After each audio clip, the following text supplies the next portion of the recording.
മഞ്ചേരി മെക്സോ എന്നാണ് നമ്മളെ മുന്നിൽ. മെക്സോന്റെ എക്സസൈസ് മുറ പ്രകാരം ചെയ്തു വരുന്ന ഒരു വ്യക്തിയാണ് നമ്മുടെ മുന്നിലുള്ളത്. അദ്ദേഹം ഒരു റിട്ടയർഡ് ഡെപ്യൂട്ടി കളക്ടർ കൂടിയാണ്. അദ്ദേഹത്തിന്റെ ഈ മെക്സോന് വന്നതിന് ശേഷമുള്ള അനുഭവങ്ങളൊക്കെ ഒന്ന് നമ്മളായിട്ട് പങ്കുവെക്കുകയാണ്. എൻ്റെ പേര് അബ്ദുൾ റഷീദ്. ഞാൻ കച്ചേരിപ്പടി സ്വദേശിയാണ്. ഞാൻ 2019 സർവീസിൽ നിന്ന് റിട്ടയർ ചെയ്തത്. അതിനുശേഷം തന്നെ വീട്ടിൽ അയിലായിരുന്നപ്പോൾ തന്നെ എൻ്റെ പ്രമേയ രോഗം ഇതൊക്കെ കൂടി. നേരത്തെ സർവീസിൽ ഉണ്ടായിരുന്ന സമയത്ത് 2005 എനിക്ക് പ്രമേയം ആരംഭിച്ചത്.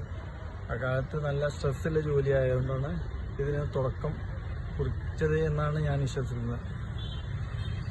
എക്സസൈസ് എന്നാൽ വളരെ നമ്മൾക്ക് ഇമ്മ്യൂണിറ്റി കൂട്ടും, നമ്മളെ ഇൻസുലിൻ ഉൽപ്പാദനം കൂട്ടും. ഇതൊക്കെയാണ് ഇതിൻ്റെ ഗുണങ്ങൾ.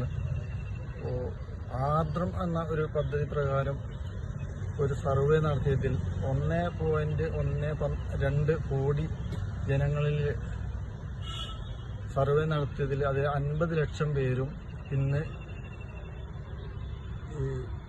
ഈ രോഗങ്ങൾക്ക് അടിമകളാണ്. അതായത് ജീവിതശൈലി രോഗങ്ങൾക്ക് അടിമകളാണ്. അപ്പോൾ അതിൻ്റെ പ്രധാന കാരണങ്ങൾ എക്സസൈസിൻ്റെ കുറവാണ് ഒന്ന്.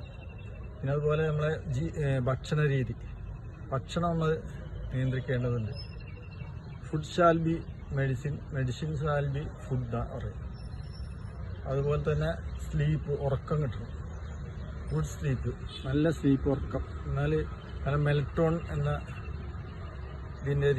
മെലറ്റോണിൻ്റെ ഉൽപ്പാദനം കൂട്ടും. നമുക്ക് സ്ട്രെസ് ഹോർമോൺ കുറക്കുക. അതുപോലെ പിന്നെ വേറെ നമുക്ക് ചിരിക്കണം, പുഞ്ചിരിക്കുന്നവർക്ക് നല്ല ആരോഗ്യം കൂട്ടുന്നതാണ്. ചിരി ഒരു നല്ല ഔഷധമാണ്. അപ്പോൾ നമ്മൾ രാവിലെ ഈ കൂട്ടായ്മകളിൽ നിന്ന് ഒരു സന്തോഷം നമുക്ക് അതിന് കിട്ടുന്നുണ്ട്. അത് നമ്മളെ ഹോർമോൺ വർദ്ധിക്കുകയും നമ്മളെ സ്ട്രെസ് കുറയ്ക്കുകയും ചെയ്യും. ഇതൊക്കെ നമുക്ക് ആരോഗ്യത്തിന് നല്ലതാണ്. അതുപോലെ തന്നെയാണ് ലോഫിങ്, സ്ലീപ്പിങ്, അതുപോലെ ഉറക്കം, വ്യായാമം, ഭക്ഷണക്രമം, ഇതൊക്കെ നമ്മുടെ ആരോഗ്യത്തെ കൂട്ടുന്നതെന്ന് നമ്മൾ പഠിക്കേണ്ടതായിട്ടുണ്ട്. എൻ്റെ അനുഭവം വെച്ചിട്ട് ഇതൊക്കെ ചെയ്യുന്നത് കൊണ്ട് എനിക്ക് എൻ്റെ ആരോഗ്യം സംരക്ഷിക്കാൻ സാധിച്ചിട്ടുണ്ട്. എൻ്റെ പ്രമേയത്തിൻ്റെ ടെസ്റ്റ് നടത്തി, HbA1c. അപ്പോൾ അതിലേക്ക് അതിൻ്റെ അളവ് വളരെ കുറഞ്ഞതായി കാണുന്നുണ്ട്. അപ്പോൾ എനിക്ക് ഇത് നല്ലൊരു ഊർജം തരുന്നുണ്ട്. എൻ്റെ രോഗം കൺട്രോളായി വരുന്നുണ്ട്. അതുകൊണ്ട് ഞാൻ വളരെ സന്തുഷ്ടനാണ്. എല്ലാവരും ഇതിലേക്ക് വരണം എന്നാണ്, ഇത് തുടർന്നുകൊണ്ടേ ഇരിക്കണം എന്നാണ് എനിക്ക് പറയാനുള്ളത്.